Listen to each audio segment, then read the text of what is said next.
बरोज जुमा शाम 7:30 बजे और सनीचर दोपहर 12:30 बजे, सिर्फ डीडी उर्दू।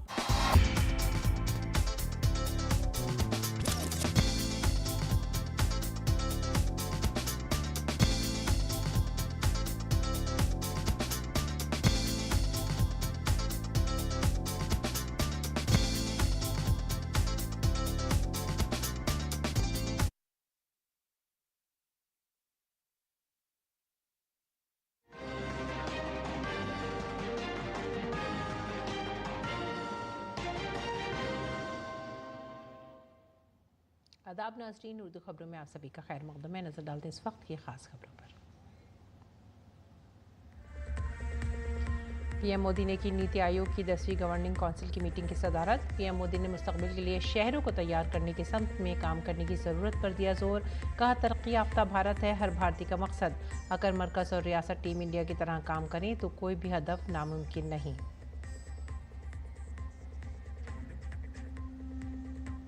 रूस में भारतीय वफ़द की क़यादत करने वाली कनिमोजी ने पाकिस्तान को किया बेनकाब। कहा, पाकिस्तान के झूठे बयाने की हकीकत आई दुनिया के सामने। दूसरी तरफ बैजंत पांडा की क़यादत में ऑल पार्टी वफ़द पहुंचा बहरीन। शशि थरूर की क़यादत में टीम ग्याना हुई रवाना।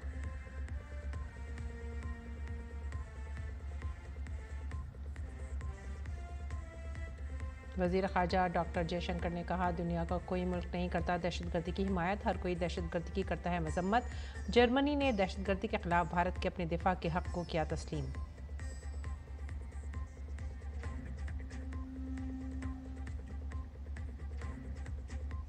जनूब मगरबी मानसून ने मुकर्ररा वक्त से 8 दिन पहले दी दस्तक। 16 साल बाद वक्त से 8 दिन पहले कर्नाटक पहुंचा मानसून।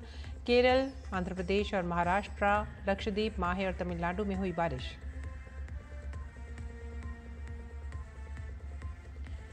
खेलों में इंग्लैंड दौरे के लिए 18 रुकनी भारतीय टीम का ऐलान। शुभमन गिल होंगे टेस्ट टीम के कप्तान, ऋषभ पंत होंगे नायब कप्तान। तवील अरसे बाद करुणा नायर की टीम इंडिया में हुई वापसी।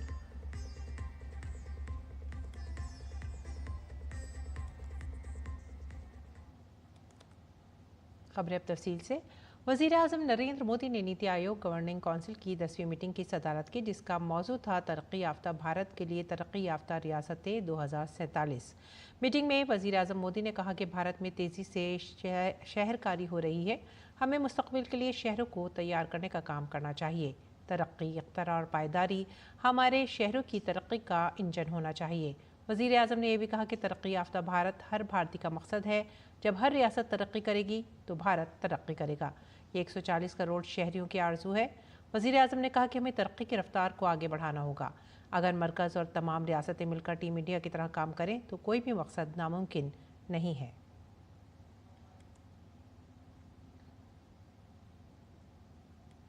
और नीति आयोग की 10वीं गवर्निंग काउंसिल मीटिंग के दौरान कई रियासतों के वज़राए आला को वज़ीर आज़म के साथ गैर रस्मी बातचीत करते हुए देखा गया, जिसमें झारखंड के वज़ीर आला हेमंत सोरेन, पंजाब के वज़ीर आला भगवंत मान, तेलंगाना के वज़ीर आला रेवंत रेड्डी, अरुणाचल प्रदेश के वज़ीर आला पेमा खांडू, तमिलनाडु के वज़ीर आला MK स्टालिन और आंध्र प्रदेश के चीफ मिनिस्टर चंद्रा बाबू नायडू शामिल हैं। इनके अलावा मुल्क की और भी कई रियासतों के वज़राए आला मीटिंग में हिस्सा ले रहे हैं। इस मीटिंग का मौजू तरक्की याफ्ता रियासत से तरक्की याफ्ता भारत एट 2047 रखा गया है। वज़ीर आज़म ने इस इजलास की सदारत की।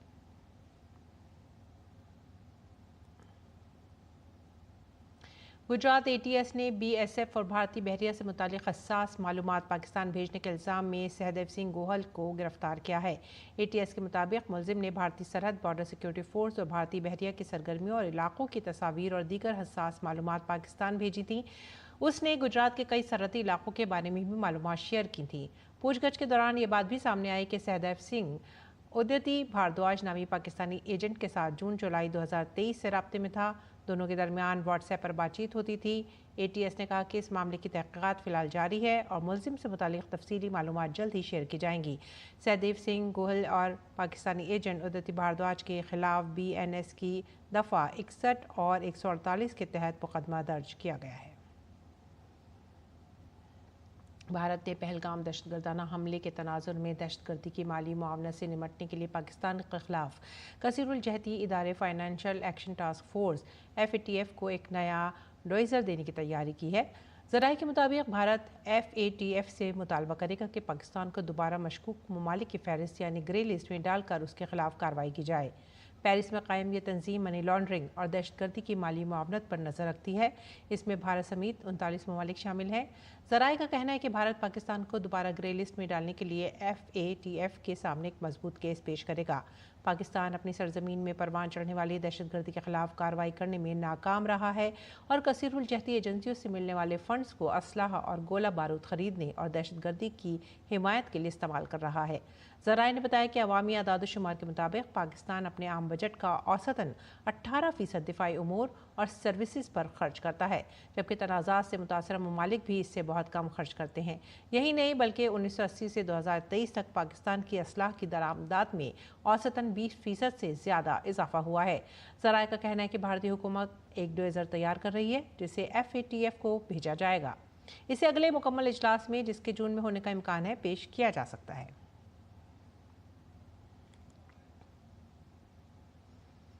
दहशतगर्दी के खिलाफ भारत की ज़ीरो टॉलरेंस पॉलिसी का इआदा करते हुए वज़ीर ख़ारजा डॉक्टर एस जयशंकर ने कहा है कि पहलगाम दहशतगर्दाना हमले का मकसद लोगों के जहन में खौफ पैदा करना था। जम्मू कश्मीर के मरकज़ के ज़ेर इंतज़ाम इलाक़े में फ़रोग़ पा रही सियाहती मईशत को तबाह करना और साथ ही साथ मुल्क में बसने वाली बरादरियों में मजहबी तफ़रक़ा पैदा करना था। वज़ीर ख़ारजा ने बात जर्मनी के शहर बर्लिन में DGAP centre for Jio politics, Jio economics and technology में कही। This was a terrorist attack, and a terrorist attack which is part of a pattern which has not only targeted the Union Territory of Jammu and Kashmir but other parts of India as well. So it's very important to clarify, because when you project it as a conflict, you're really putting the perpetrator and the victim, without meaning to, I understand, at the same level. So this was a horrific, particularly brutal terrorist attack, because it was meant to create a fear psychosis and destroy the tourism economy of Kashmir, which is the mainstay. And it was also meant in a way to sow religious discord, the manner in which it was done. उन्होंने कहा कि दुनिया का कोई भी मुल्क दहशतगर्दी की हिमायत नहीं करता बल्कि उसकी मजम्मत करता है। उन्होंने ये भी कहा कि जर्मनी ने दहशतगर्दी के खिलाफ भारत के अपने दिफा के हक को तस्लीम किया है। When it comes to terrorism, there's virtually no country which would say, I approve of what is done, or no country which would say, I don't condemn what was done. And if I were to say, I have the right to defend myself, my people, I have the right to secure my country, I think much of the world would agree with me. And I'm happy to say that Germany does. We are very encouraged both by the very early condemnation of the terrorist attack, as well as the very clear message which we got on the 7th of May and again today from Minister Wadeful, that Germany recognizes India's right to defend itself against it. इससे कबल वज़ीर ख़ारजा S Jaishankar ने Germany में पाकिस्तान को एक बार फिर से बेनकाब किया। उन्होंने वाज़ेह किया कि भारत दहशतगर्दी को हरगिज़ बर्दाश्त नहीं करेगा और कभी भी न्यूक्लियर ब्लैकमेलिंग का शिकार नहीं होगा। जर्मन वज़ीर ख़ारजा जोहान वेटफुल के हमरा मीडिया से बात करते हुए वज़ीर ख़ारजा एस जयशंकर ने कहा कि भारत पाकिस्तान के साथ बाहिमी तौर पर निपटेगा और किसी को इस मामले में कोई शुबा नहीं होना चाहिए। I come to Berlin in the immediate aftermath of India responding to the Pahalgam terror attack. India has zero tolerance for terrorism. India will never give in to nuclear blackmail. And India will deal with Pakistan purely bilaterally. There should be no confusion in any quarter in that regard. We also value Germany's understanding that every nation has the right to defend itself against terrorism. आगे बढ़ेंगे अगली खबर की तरफ। BJP leader Shahzad Poonawalla ने पुंछ हमले को अलमिया करार देने पर कांग्रेस लीडर राहुल गांधी को हदफ तनकीद बनाया। उन्होंने कहा कि कांग्रेस लीडर उनका कुंभा पाकिस्तान को कवर देने का काम कर रहा है। पाकिस्तान के आतंकवाद को, पाकिस्तान के कुकर्मों को, पाकिस्तान के क्रिमिनल एक्शंस को हमेशा एक कवर फायर देने का काम राहुल गांधी और उनका परिवार करता है। पूंछ में आपने देखा होगा कम से कम 1 डजन से ज्यादा हमारे नागरिक मारे गए, छोटे छोटे बच्चे मारे गए। उसको Rahul Gandhi act of tragedy बताते हैं। ये ट्रेजेडी है। ट्रेजेडी के नाम पर राहुल गांधी जी इस देश के साथ कॉमेडी करना बंद कीजिए। मैं पूछना चाहता हूं राहुल गांधी से कि आप ये RR रिडिकुलस राहुल बनना और PP पाकिस्तानी परस्ती करना और LOP leader of Pakistan propaganda बनना कब बंद करो? बात करते हैं मौसम की। केरल में मानसून ने दस्तक दे दी है। इस बार मानसून अपने तयशुदा वक्त से तकरीबन 1 हफ्ते कबल पहुंच चुका है। इस साल केरल में मानसून गुज़िश्ता 16 सालों में सबसे पहले पहुंचा है। रियासत में मानसून की आमद के पेश नज़र तमाम तर इंतजाम कर लिए गए हैं। केरल के कई हिस्सों में गुज़िश्ता 2 दिनों से शदीद बारिश हो रही है। ये कम दबाव वाले इलाके और मानसून के आगे बढ़ने वाले निज़ाम के इम्तजाज की वजह से हो रहा है। मानसून आमतौर पर केरल में 1 जून तक पहुंचता है। केरल में आखिरी बार मानसून इतना पहले 2001 और 2009 में आया था। उस वक्त मानसून 23 मई को ही केरल में पहुंच गया था।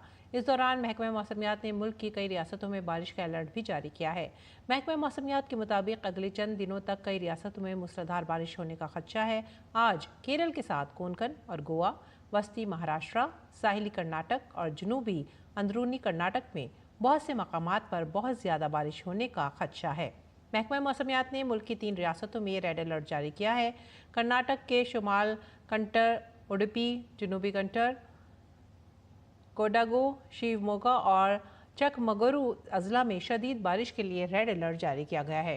केरल के कई अजला में 27 मई तक शदीद बारिश के लिए रेड अलर्ट है। गोवा में 25 मई तक शदीद बारिश की वार्निंग के साथ रेड अलर्ट का ऐलान कर दिया गया है। अगली खबर झारखंड से। झारखंड में पुलिस को एक बड़ी कामयाबी मिली है। लातेहार और लोहरदगा जिले की सरहद के करीब अब्बाजाबार जंगल में पुलिस और नक्सलियों के दरमियान तसादुम में JJMP के सुप्रीमो पप्पू लोहरा और एक दीगर इनामी नक्सली प्रभात लोहरा की मौत हो गई है, जबकि दीगर नक्सली जख्मी हैं। तसादुम में पुलिस के एक जवान को भी गोली लगी, जिसे इलाज के लिए रिम्स रेफर कर दिया गया है। पप्पू लोहरा पर 10 लाख रुपए का इनाम था, जबकि प्रभात पर 5 लाख का इनाम था। लातेहार के SP कुमार गौरव को खुफिया इत्तला मिली थी कि JJMP नक्सलाइट का एक दस्ता आचा बार के जंगल में जमा है। इत्तला के बाद पुलिस टीम ने जंगल में तलाशी मुहिम चलाई। इस दौरान पुलिस और नक्सलियों के दरमियान तसादुम हुआ, जिसमें 2 नक्सलाइट मारे गए। फिलहाल पुलिस ने पूरे जंगल का मुहासरा कर लिया है। तलाशी मुहिम फिलहाल जारी है। अब बात करते हैं बैरून ममालिक का दौरा करने वाले भारत के वफूद की। DM के रुकन पार्लियामेंट कनीमोजी की क़यादत में रूस पहुंचने वाले भारतीय वफ़द ने सियासतदानों और रशियन फेडरेशन कौंसिल को दहशतगर्दी के खिलाफ भारत के मौक़िफ़ और पाकिस्तान के खिलाफ की गई कार्रवाई से आगाह किया। उन्होंने कहा कि भारत एक अमन पसंद मुल्क है, लेकिन अगर किसी ने हमें उकसाया तो हम उसे नहीं छोड़ेंगे। अगर किसी ने भारत की सलामती से खेलने की ज़रूरत की तो हम उसे मुँह तोड़ जवाब देंगे। हम पहले भी जवाब दे चुके हैं और आइंदा भी देंगे। उन्होंने ये भी कहा कि पाकिस्तान ने भारत के खिलाफ जो झूठा बयानिया दुनिया में फैलाया है, उसके पीछे की हकीकत अब सबके सामने आ गई है। हम पूरी दुनिया को ये पैगाम देने आए हैं कि भारत किसी भी कीमत पर दहशतगर्दी को बर्दाश्त नहीं कर सकता। इसके बावजूद पाकिस्तान मुसलसल नए बयाने कायम कर रहा है, नए प्रोपगंडा चला रहा है, लेकिन हम यहाँ उसका मकरूज चेहरा आलमी प्लेटफॉर्म पर बेनकाब करने आए हैं। To spread false propaganda. So finally, India had no choice but to respond. But when India responded, we responded responsibly. We made sure that no civilians were affected. The military bases were unharmed. We only targeted hubs where the terrorists were harbored and where they were being trained. And we also passed the message to the military and the government in Pakistan. BJP MP Bijendra पांडा की क़यादत में all party वफ़द अपने 4 मुल्की दौरे के पहले मरहले में Bahrain पहुंचा। इससे कबल ये टीम दिल्ली के हवाई अड्डे से 4 मगरबी एशियाई ममालिक बहरीन, कुवैत, सऊदी अरब और अलजायर के दौरे पर रवाना हुई। इस अहम दौरे का मकसद आलमी प्लेटफॉर्म पर भारत के इंसदाद दहशतगर्दी के मौक़िफ़ को वाज़ेह करना, और बैनुल-अक़वामी बिरादरी से हिमायत हासिल करना है। बीजेपी के MP बिजेंद्र पांडा की क़ियादत में इस वक्त में निशिकांत दुबे, फग्गन कोनियाक, रेखा शर्मा, असदुद्दीन ओवैसी, सतनाम सिंह सिंधु, साबिक़ मरकज़ी वज़ीर गुलाम नबी आज़ाद और साबिक़ ख़ारजा सेक्रेटरी हर्ष श्रृंगला शामिल हैं। दिल्ली छोड़ने से पहले बीजेपी के MP बिजेंद्र पांडा ने कहा कि पिछली दहाई में PM मोदी की क़यादत में भारत ने जो नया मामूल कायम किया है वो ये है कि हम दहशतगर्दी के खिलाफ ज़ीरो टॉलरेंस रखते हैं। ये नया भारत है और अब हम जवाब ज़रूर देंगे। आदरणीय मोदी जी के नेतृत्व में भारत ने जो न्यू नॉर्मल सेट किया है पिछले दशक में, यह है कि आतंकवाद के लिए हमारा ज़ीरो टॉलरेंस है। ये नया भारत है, ये ज़रूर हम रेस्पॉन्स देंगे और जो कोई ऐसा हमला करने के लिए सोच रहे हैं उनको सोचना पड़ेगा कि वो बहुत महंगा पड़ेगा उनको, और ये हम करके दिखाए हैं। भारत ने करके दिखाया है ऑपरेशन सिंदूर के ज़रिए। और आदरणीय प्रधानमंत्री जी ने जिस तरह के रिलेशनशिप्स बनाए हैं पूरे दुनिया भर, उसका भी हमें बहुत फ़ायदा मिल रहा है। एक के बाद एक विभिन्न देशों ने हमारे समर्थन कर रहे हैं, भारत के पक्ष में बोल रहे हैं। ये मैसेज लेकिन कंटिन्यूअसली लेना है, और जो विभिन्न ग्रुप्स अभी जा रहे हैं विभिन्न देशों पर, इनका यही मैसेज रहेगा। बीजेपी लीडर निशिकांत दुबे ने कहा, हम जिस तरह से दहशतगर्दी से लड़ रहे हैं और जहां भी जा रहे हैं वो दहशतगर्दी को अच्छी तरह जानते हैं, क्योंकि दहशतगर्दी का कोई मजहब नहीं होता।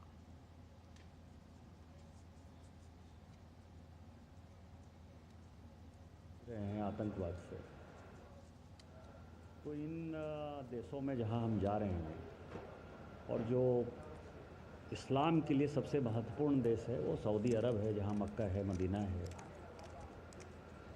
काबा है, वो भी इसी तरह के आतंकवाद से जूझ रहा है। यमन एक ऐसा देश है, वो भी मुस्लिम देश है, और मुस्लिम देश जो है सऊदी अरब को लगातार परेशान करता है, लगातार तंग करता है।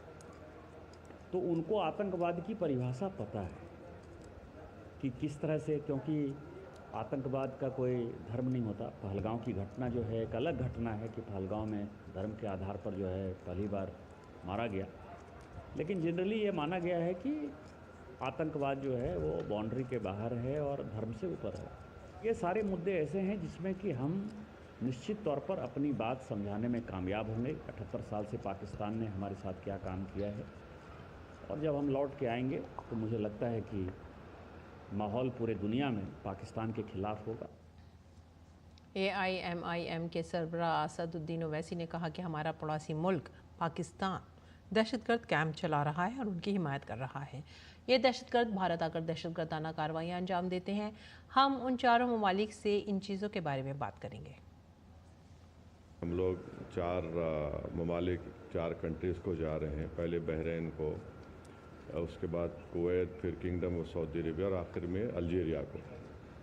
तो अब जाहिर है जो पहलगाम का वाक़या हुआ, दर्दनाक वाक़या, और जो पिछले कई बरसों से आप और हम जानते हैं कि हमारे पड़ोसी देश पाकिस्तान अपने ही मुल्क से टेररिस्ट कैंप्स को चलाता है, उसकी सरपरस्ती करता है, उसको सपोर्ट करता है, और फिर ये लोग हमारे मुल्क में आकर यहाँ पर टेररिस्ट एक्टिविटीज़ करते हैं। तो इन्हीं चीज़ों को हम इन 4 कंट्रीज़ में जाएंगे, उनके सामने रखेंगे। बीजेपी रहनुमा सतनाम सिंह संधू ने कहा कि हमें वहां पर जाकर भारत का मौक़िफ़ पेश करना है। हम बहरीन जा रहे हैं, हम पाकिस्तान की दहशतगर्दाना सरगर्मियों के ख़िलाफ़ मौजूद हक़ाइक़ को पेश करेंगे। ये लड़ाई पूरी दुनिया की लड़ाई है। ये एक बार नहीं हो चुका है, बहुत बार हो चुका है। अमित शाह जी ने बिल्कुल सही कहा कि आप देखेंगे कि जब आतंकवादियों के जनाजे निकले तो उन जनाजों को श्रद्धांजलि देने के लिए कौन गया, उन जनाजों को कंधा देने के लिए कौन गया। पाकिस्तान आर्मी की ब्रिगेड हैं ये आतंकवादी। पाकिस्तान आर्मी की सरपरस्ती में ट्रेनिंग होती है, पाकिस्तान आर्मी इनको हर तरह की सहूलत देती है, और इसमें ये भी चीज़ें सामने आई कि पाकिस्तान के आर्मी के कुछ लोग भी इसमें शामिल होते हैं आतंकवादी कार्रवाइयों में। तो ये पूरे का पूरा स्टेट स्पॉन्सर्ड है। आतंकवाद स्टेट स्पॉन्सर्ड हो तो और भी चिंता का विषय है कि पूरी स्टेट उसको स्पॉन्सर कर रही है, सपोर्ट कर रही है। और भारत का स्टैंड बहुत स्पष्ट है कि आतंकवाद के साथ कोई कंप्रोमाइज़ नहीं होगा। और भारत पाकिस्तान को बेनकाब करने के लिए कई ममालिक में अपने नुमाइंदे भेज रहा है। इसी सिलसिले में आज कांग्रेस के रुकन पार्लियामेंट शशि थरूर की क़यादत में एक ऑल पार्टी वफ्द 5 ममालिक के दौरे पर रवाना हुआ। ये टीम सबसे पहले गयाना जाएगी, इसके बाद टीम पनामा, कोलंबिया, ब्राज़ील और अमरीका का दौरा करेगी। ऑल पार्टी वफ्द में सरफराज अहमद, तेजस्वी सूर्या, GM हरीश बालयोगी, शशांक मनी त्रिपाठी, भुवनेश्वर कलेता, मिलन देवड़ा और सफ़ीर तरनजीत सिंह सिंधु शामिल हैं। 5 ममालिक के दौरे पर रवाना होने से कबल कांग्रेस के रुकन पार्लियामेंट शशि थरूर ने कहा कि मुल्क दहशतगर्दी के खिलाफ खामोश नहीं रहेगा। उनका यह भी कहना था कि हम दुनिया को दहशतगर्दी के दर्द से आगाह करेंगे। सरकार ने तो उनकी पोजीशन काफ़ी स्पष्ट किए हैं। हमारे स्पोक्समैन मिनिस्ट्री के और हमारे फॉरेन सेक्रेटरी साहब भी सीधे लोगों को बताएं कैसे हुआ और क्या हुआ। तो मेरे ख्याल में यही खबर हमारे तरफ से यही संदेश होगा, लेकिन हम वहाँ जा रहे हैं लोगों को समझाने के लिए कि हमारा अनुभव क्या था और हमने जो किया क्यों किया और भविष्य में हमारी एटीट्यूड क्यों ऐसे होंगे। तो ये मेरे ख्याल में अलग बात है। ये तर्क करने के लिए हम नहीं जा रहे हैं, हम समझाने के लिए जा रहे हैं। जो भी हमने सह लिया कुछ सालों से, इसके बारे में बोलने के। दरअसल बीजेपी के रुकन पार्लियामेंट तेजस्वी सूर्या, जो थरूर की क़यादत में वफ्द का हिस्सा है, उन्होंने कहा कि वज़ीर आज़म मोदी ने हम सबको एक बहुत ही अहम जिम्मेदारी सौंपी है। वो दुनिया को बताएं कि पाकिस्तान की तरफ से फैलाई जा रही दहशतगर्दी पर भारत का मौक़िफ़ क्या है। Honorable Prime Minister of India has placed on all of us a very important responsibility of communicating to the world India's position on Pakistan emanating terror, our zero tolerance against it, and why the world needs to take note of this terror establishment, terror infrastructure that Pakistan has created, because it is not only dangerous for the country, that is India, but is also a threat to global peace and security. इसके साथ ही BJP रुकन parliament Bhubaneswar कलेता ने कहा कि वो कौम के तय अपनी जिम्मेदारी को पूरा करेंगे।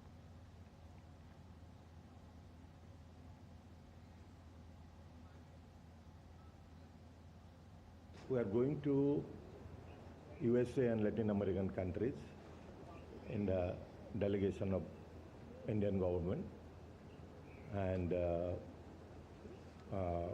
we have to work for the nation, and we're doing that.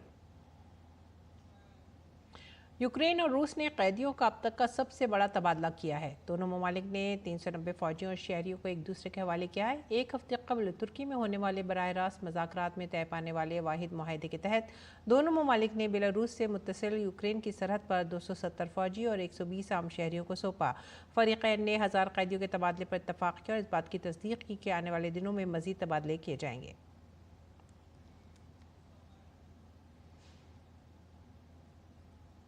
खेल की खबरों में इंग्लैंड दौरे के लिए 18 रुकनी भारतीय टीम का ऐलान कर दिया गया है। इसके साथ ही टीम इंडिया को नया कप्तान भी मिल गया है। शुभमन गिल को भारतीय टेस्ट टीम का नया कप्तान बना दिया गया है, जबकि ऋषभ पंत नायब कप्तान होंगे। कई खिलाड़ियों की टीम में वापसी हुई है। विराट कोहली और रोहित शर्मा के टेस्ट से रिटायरमेंट के बाद टीम में बड़ी तब्दीलियों की तवक्को की जा रही थी। ऐसे में साई सुदर्शन और करुणा नायर को टीम में जगह मिली है। वहीं शार्दुल ठाकुर की भी टीम में वापसी हुई है। दौरा इंग्लैंड के लिए भारतीय टीम इस तरह है: शुभमन गिल कप्तान, ऋषभ पंत विकेटकीपर नायब कप्तान, यशस्वी जायसवाल, KL राहुल, साई सुदर्शन, अभिमन्यु ईश्वरन, करुणा नायर, नितीश रेड्डी, रविंद्र जडेजा, ध्रुव जुरैल, वाशिंगटन सुंदर, शार्दुल ठाकुर, जसप्रीत बुमराह, मोहम्मद सिराज, प्रसाद कृष्णा, आकाशदीप, अर्शदीप सिंह और कुलदीप यादव।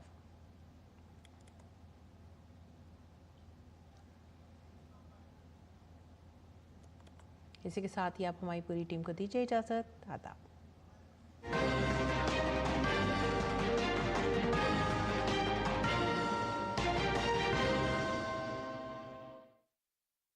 मन की बात है जन जन की, संघर्षों के कुछ किस्से, कहानी कुछ सफलताओं